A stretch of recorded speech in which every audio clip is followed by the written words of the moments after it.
अस्सलाम वालेकुम गाइस। आज हम जो टॉपिक कवर करेंगे सी प्लस प्लस प्रोग्रामिंग का वो है डिफ़ॉल्ट आर्ग्यूमेंट्स। ये टॉपिक स्टार्ट करने से पहले आई बिलीव कि आपका प्रीवियस टॉपिक जो है वो बिल्कुल कॉन्सेप्ट उसका क्लियर है, क्योंकि आर्ग्यूमेंट्स जो हैं वो लिंक्ड हैं फंक्शंस से। Functions in C plus plus. तो अगर आपने अभी तक फंक्शंस रीड नहीं किए, आपको ये टॉपिक जो है वो क्लियर नहीं होगा। इससे पहले आपका प्री रेक्विजिट है कि आप फंक्शंस को क्लियरली अंडरस्टैंड करें। हमारे पास फंक्शन की जो प्रोटोटाइप है, एक एग्जांपल मैं कंसिडर करती हूँ, integer sum, integer integer this is function prototype. ठीक है, राइट। इसको मैं मेंशन कर रही हूँ, दिस इज़ फंक्शन प्रोटोटाइप। अब प्रोटोटाइप में जिन्होंने फंक्शन पढ़ा है उनको पता है कि दीज आर द आर्ग्यूमेंट्स। इनको हम आर्ग्यूमेंट्स बोलते हैं। आर्ग्यूमेंट्स या पैरामीटर्स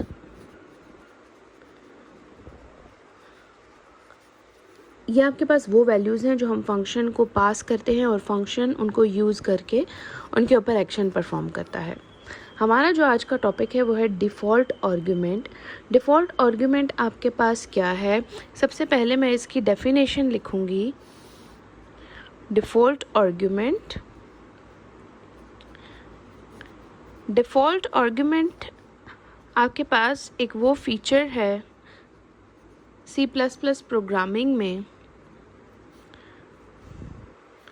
जो आपको अलाउ करता है, is a feature in C++ programming that allows you to choose argument values.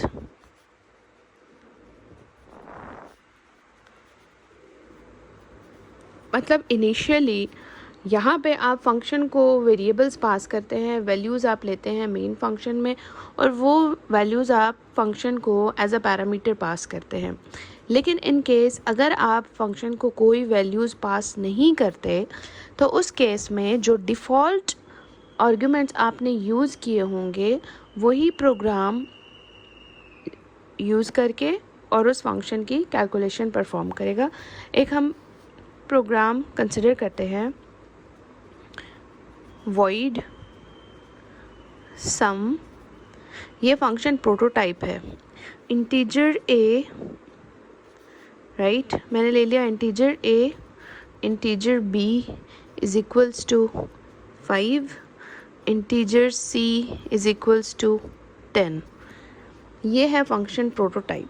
तो जब भी मैं फंक्शन को कॉल करूँगी, और फंक्शन कॉलिंग हमेशा कहाँ होती है? मेन में।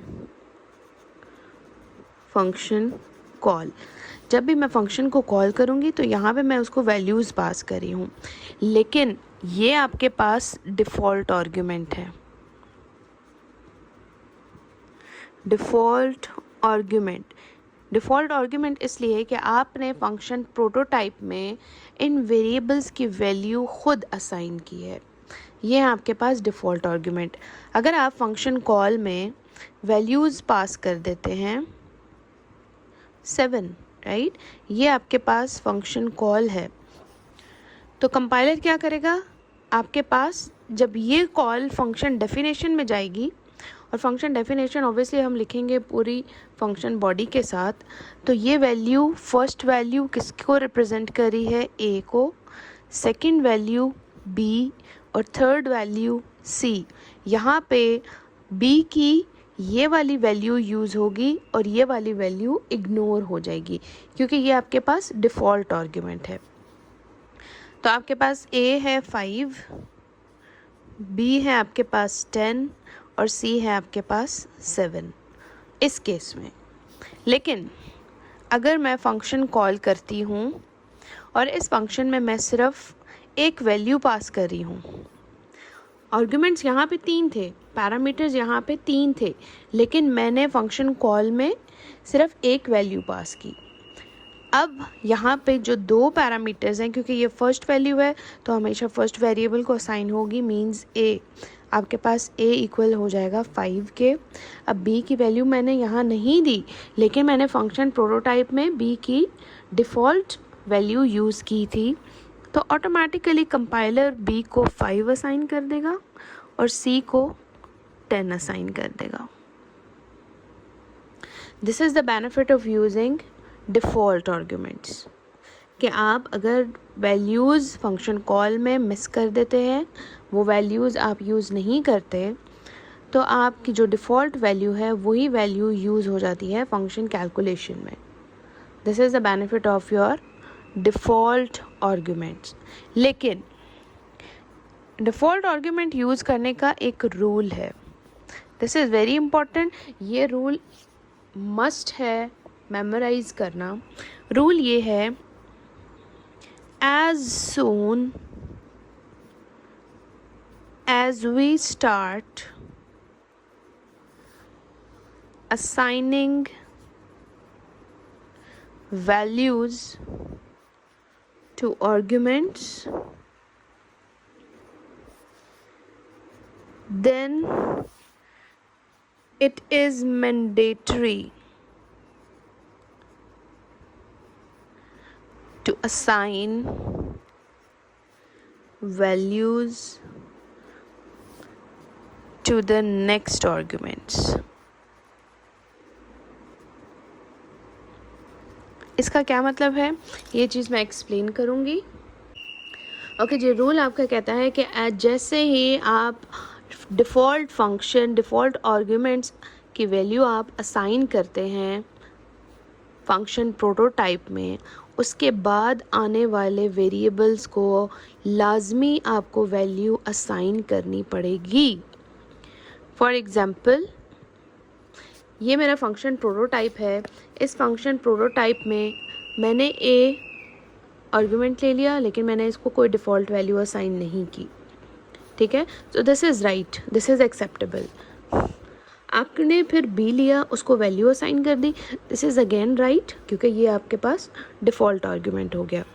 लेकिन b के बाद आपने अगेन वेरिएबल लिया c, लेकिन इसको वैल्यू आपने असाइन नहीं की, सो दिस इज़ इनवैलिड। अब b के बाद उस फंक्शन में जितने भी आर्गुमेंट्स आएंगे उसके लिए मैंडेटरी है कि आप उनको वैल्यू असाइन करें। तो आपने ये रूल याद रखना है, जिस भी आर्गुमेंट को आप डिफ़ॉल्ट वैल्यू असाइन करेंगे तो उसके बाद आने वाले सारे वेरिएबल्स को वैल्यू असाइन करना मस्ट है। I hope this is clear.